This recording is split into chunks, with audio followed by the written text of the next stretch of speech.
Programme में एक बार फिर आपको खुशामदीद कहूँगी नाजरीन। जहाँ आपका मजहब जुर्म हो, जहाँ आपकी पहचान जुर्म हो, जहाँ आपकी ज़बान जुर्म हो, जहाँ आपका रंग जुर्म हो, जहाँ आपकी सिन्फ जुर्म हो, वो भारत है, मोदी का भारत है। जहाँ हिंदुत्व नज़रिए के पैरोकारों के अलावा सबके सब गैर महफूज हैं, ख़ास कर ख़वातीन।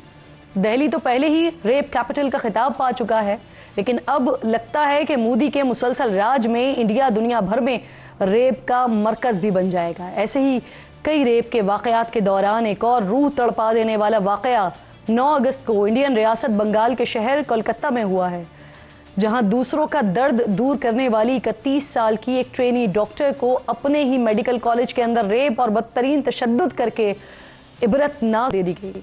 इंडिया में ख़वातीन के साथ रेप और तशद्दुद का ये कोई पहला वाक़या नहीं है, इससे पहले भी ऐसे कई भयानक वाक़यात हो चुके हैं। लेकिन दिसंबर 2012 में दिल्ली में चलती बस में हुए गैंग रेप का वहशियाना वाक़या आज भी भुलाए नहीं भूलता। उस वक्त जिफ्ती केस ने इंडिया में एहतजाज और मुजाहरों का तूफान बर्पा कर दिया था, जिसके नतीजे में मुल्जिमान को सख्त सजाएं मिली। लेकिन इसके बावजूद आज एक दिहाई बाद भी बदकिस्मती से इंडिया में ख़वातीन को ऐसे ही खौफनाक सूरत हाल का सामना है। लेकिन इसके ख़िलाफ़ माशरे की तरफ से जो रद्द अमल आया है वो गुज़रे वक्त से ज़्यादा है। इस बदतरीन वाक़े के ख़िलाफ़ सिर्फ कलकत्ता ही नहीं बल्कि इंडिया भर में हज़ारों अफराद एहतजाज कर रहे हैं। इंडिया भर में डॉक्टर्स और मेडिकल के शोबे से वाबस्ता अफराद ने 24 घंटे की हड़ताल शुरू कर दी है। कई अस्पतालों ने तो पीर से OPDs, ऑपरेशन थिएटर्स और वार्ड ड्यूटी भी बंद करने का ऐलान कर दिया है। इंडियन मीडिया कहता है कि इस हड़ताल के दौरान 10 लाख से ज़ायद डॉक्टर्स ड्यूटी पर नहीं आ रहे हैं। अस्पतालों के इस शटडाउन को भारत में डॉक्टर्स की बड़ी हड़ताल करार दिया जा रहा है। एहतजाजी डॉक्टर्स ने डॉक्टर्स और अस्पतालों पर हमलों और तशद्दुद रोकने के लिए वाज़ेह हुकूमती पॉलिसी, अस्पतालों को सेफ जोन करार देकर सिक्योरिटी को यकीनी बनाने और डॉक्टर्स के काम की जगह और रिहाइशगाह पर भी उनका तहफ़्फ़ुज़ यकीनी बनाने और खातून ट्रेनी डॉक्टर के रेप और कत्ल की शफ़ाफ तहक़ीक़ात जल्द मुकम्मल करके इंसाफ की फराहमी और मुतासरा ख़ानदान को मुनासिब मुआवजा अदा करने के मुतालबात सामने रखे हैं। मक़तूल के वालिद का कहना है कि उनकी बेटी कभी वापस नहीं आएगी, कम से कम तफ्तीश तो ठीक से हो जानी चाहिए। पोस्टमार्टम रिपोर्ट बता रही है कि नौजवान डॉक्टर को रेप के बाद गला घोट कर मारा गया है। ट्रेनी डॉक्टर की गर्दन टूटी हुई थी, दोनों आंखों से खून बह रहा था, चेहरे पर मारने से चश्मा टूट गया और उसके टुकड़े मकतूला की आंखों में घुस चुके थे। रिपोर्ट में पेट, होंठ, उंगलियों और बाएं टांग में भी चोट के निशान पाए गए हैं।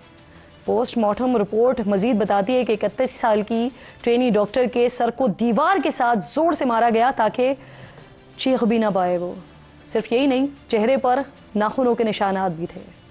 दूसरी तरफ पुलिस का ये दावा है कि खातून को रेप करने वाले मुलजिम को वाक़े के 6 घंटे बाद ही गिरफ्तार कर लिया था, जिसे कोलकाता पुलिस का रजाकार बताया जा रहा है, जो इस मेडिकल कॉलेज में ही सिक्योरिटी पर मामूर था।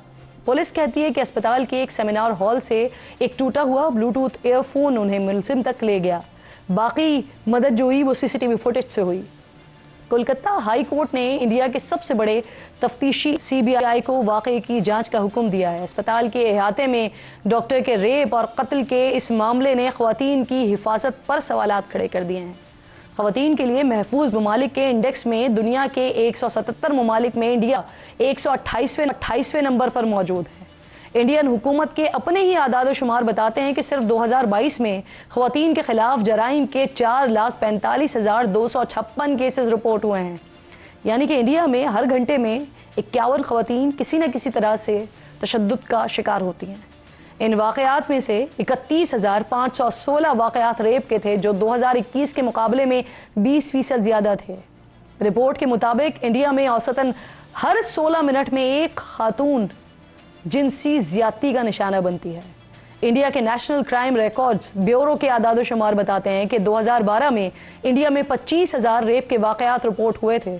2014 में नरेंद्र मोदी इंडिया के वज़ीर आज़म बने, जिसके बाद इंडिया में रेप के वाक़यात की ये तादाद 30,000 सालाना से ज़्यादा रिकॉर्ड की जा रही है। यानी मोदी की हुकूमत संभालते ही भारत में ख़वातीन मज़ीद गैर महफूज हो गई हैं। इनकी तंजीमें और इंसानियत के चैम्पियन ममालिक यहाँ भी खामोश रहेंगे, क्योंकि ऑब्वियसली मुल्क की जो मफादात हैं वो इंसानियत से कहीं ज़्यादा अहम है। प्रोग्राम के सिलसिले को आगे बढ़ाते हैं। मेरे साथ इस वक्त مجھے جوائن کر چکے ہیں محمود جان صاحب، کیونکہ جس طرح سے ہم بات کر رہے ہیں کے پی کے میں اس وقت کیا ہو رہا ہے، شکیل صاحب جو کہ پاکستان تحریک انصاف کی طرف سے وزیر تھے، انہوں نے استعفیٰ دیا، اور پھر اس کے بعد کیا معاملہ چل رہا ہے، اس پر بات کرنے کے لیے بہت شکریہ محمود جان آپ کا۔ یہ بتائیے گا، شکیل خان کا ایک مبینہ تحریری بیان سامنے آیا ہے جس میں انہوں نے وزیر اعلیٰ علی امین گنڈاپور پر کرپشن کے سنگین الزامات لگائے ہیں، تو کیا اس بیان کی تصدیق ہو سکی ہے، اور اتنے سنگین الزامات پر وزیر اعلیٰ اور گڈ گورننس کی جو کمیٹی ہے اس کا کیا موقف آیا سامنے؟ جی دیکھیں، گڈ گورننس کمیٹی تو ان شکایات کی بنیاد پہ بنی تھی جو کہ شکیل خان نے پارٹی کے جو بانی چیئرمین ہیں ان کے سامنے کی تھی، اور انہوں نے کہا تھا کہ کرپشن ہو رہی ہے، تو یہاں پہ یہ خیال تھا کہ کرپشن کی تحقیقات ہوں گی، لیکن کمیٹی کو ہی گڈ گورننس کی کمیٹی کا نام دے دیا گیا۔ وہ پتہ نہیں اس کی وجہ کیا ہے، لیکن یہ جو بیان ہے ابھی تک اس کی کوئی تردید بھی نہیں آئی اور کسی نے نہیں کہا کہ یہ غلط ہے۔ یہ شکیل خان کے دوستوں کی جانب سے بھی ہمیں ملا ہے، تو جس کا مطلب ہے کہ یہ بیان بالکل ٹھیک ہے، اور اس بیان میں جو انہوں نے جو باتیں لکھی ہیں وہ بھی اسے اون کر رہے ہیں۔ ابھی تک کوئی ایسا بیان نہیں آیا۔ گڈ گورننس کی کمیٹی نے اس بیان کے آنے کے بعد کوئی مزید بیان نہیں دیا، لیکن اس سے پہلے ہی وہ گزشتہ دن وہ بیان جاری کر چکی تھی جس میں وہ شکیل خان کو گلٹی ثابت کر چکے تھے، اور کہہ دیا تھا کہ شکیل خان پہ الزامات ثابت ہو گئے ہیں، اس لیے ان کو برطرف کرنے کی شکیل خان کے مطابق 2 بار اس ٹھیکے سے متعلق انہوں نے تحقیقات شروع کروائیں، لیکن دونوں بار اس کو بند کر دیا گیا، اور دوسری بار تو وزیر اعلیٰ کی ہدایت پر بند کیا گیا۔ تو یہ کس کی کمپنی ہے؟ تحقیقات کیا کی جا رہی تھی ان کے خلاف؟ جی دیکھیں کرن، اس میں ایک مسئلہ ہے، یہ ایک کائٹ کے نام سے ایک ترقیاتی پروجیکٹ ہے، آپ کو معلوم ہوگا شاید اس بارے میں، اور یہ جو کمپنی ہے کنسٹرکشن کمپنی تھی اعتماد بلڈرز، اس کے حوالے سے شکیل خان نے اپنے اس تحریری بیان میں یہ حوالہ دیا ہے کہ یہ وفاقی وزیر انجینئر امیر مقام کی تھی، اور اس کے بعد ان کے کچھ حوالوں سے انہوں نے خود کرپشن کی تحقیقات کرنے کی کوشش کی تھی، لیکن جو سیکٹری تھے ان کے، جن کو بعد میں ان کی شکایت پہ ہٹا دیا گیا، تو انہوں نے ان کو ریکارڈ ہی فراہم نہیں کیا اور کہا کہ آپ تحقیقات نہیں کریں گے، تو انہوں نے 10 جون کو یہ تحقیقاتی سلسلہ بند کیا۔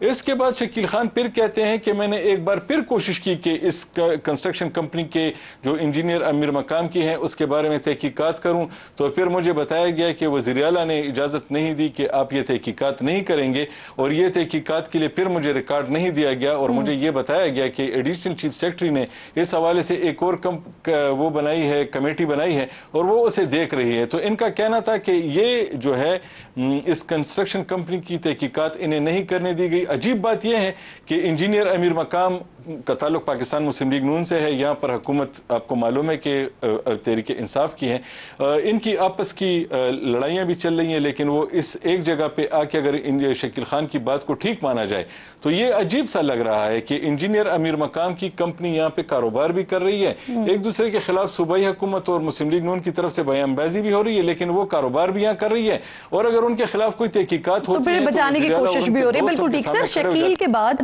ان کے حامی یا پرانے ساتھی ہیں وہ بھی اب سامنے آ رہے ہیں، بات کر رہے ہیں۔ عمران خان نے عاطف خان اور دیگر سے کہا ہے کہ وہ کمیٹی کے سامنے بات کریں، بیانات نہ دیں، تو اس بیان سے کیا مطلب لیں ہم؟ کیا چیئرمین جو ہیں وہ عمران خان صاحب اس برطرفی کے حامی ہیں؟ اسے کہا کہ جا کے سب کو میری طرف سے پیغام دے دو کہ اب کرپشن نہیں ہوگی اگر کوئی کر رہا ہے، اور اب اس کے بعد بانی چیئرمین کا یہ بیان سامنے آنا کہ وہ کہیں کہ اس قسم کے بیانات بھی یہاں پہ بند کر دیے جائیں، اور شکیل خان کے جو دوست ہیں ان کو یہ پیغام ملنا، یہ بڑی عجیب بات ہے، کیونکہ ایک پیغام تو آیا ہے، یہ اس کی ابھی تصدیق اس لیے نہیں ہو سکی کہ بیان ان سے جو منسوب کیا گیا ہے وہ کتنا ٹھیک ہے، لیکن ایک اہم رہنما نے یہ بیان دیا ہے کہ انہیں کہہ دیا گیا ہے کہ آپ باہر باتیں نہ کیا کریں۔ ابھی صوبائی حکومت نے، جب میں آپ سے بات کروں تھوڑی دیر پہلے، ایک MNA تھے جنید اکبر، جنہوں نے شکیل خان کے حق میں بات کی تھی، اور وہ یہاں پہ فوکل پرسن تھے MNAs کے لیے وزیر اعلیٰ خیبر پختونخوا کے، ان کو بھی ان کے عہدے سے ہٹا دیا گیا ہے۔ اس کا مطلب ہے کہ صوبائی حکومت اور یہ جو گروپ ہے یہ ایک دوسرے کے آمنے سامنے ہیں، اور کوئی معاملات ابھی تک ٹھنڈے نہیں ہوئے۔ صوبائی حکومت اپنا اختیار استعمال کر رہی ہے اور یہ لوگ اس کے خلاف باہر بات کر رہے ہیں، تو یہ سلسلہ جو ہے ابھی تک۔ اچھا محمود، یہ بظاہر تو یہ کرپشن کا معاملہ لگ رہا ہے نا، لیکن کیا واقعی یہ معاملہ اتنا سادہ ہے، یا کوئی وزارت اعلیٰ کا مسئلہ ہے، یا کوئی اور چپکلش ہے کیا؟ हाँ, तहरीक इंसाफ जब से इसकी यहाँ पे हुकूमतें बनना शुरू हुई हैं, तो ये हमेशा, जब भी 2013 में तहरीक इंसाफ हुकूमत में आई तो दो तहरीक इंसाफ थी। एक वो थी जो कि हुकूमत में थी और जो मजे ले रही थी, और एक वो थी जो कि करप्शन और बाकी दीगर मामलात के खिलाफ होने के नाम पे उस हुकूमत के खिलाफ हमेशा काम करती थी। 2018 में हुकूमत बनी तो एक तहरीक इंसाफ जो थी तो वो हुकूमत कर रही थी और दूसरी उसके खिलाफ काम कर रही थी। जो ये तीसरी बार है इसमें भी ऐसा ही है। और ये जो लोग हैं जो कि शकील खान के साथ खड़े हैं, इनमें भी ज्यादातर वो लोग हैं जो कि पार्टी के सीनियर लोग समझे जाते हैं और इनकी अच्छी शोहरत है। लेकिन बात यह है कि एक ग्रुप तो अपनी जगह पे मौजूद है और वो सियासत ही को, अंदरूनी सियासत ही का शाखसाना कहा जा रहा है। लेकिन अब ये अगर कोई शफाफ तहकीकात होंगी उसके बाद ही ये बात सामने आएगी, वरना की बहुत बहुत शुक्रिया आपका।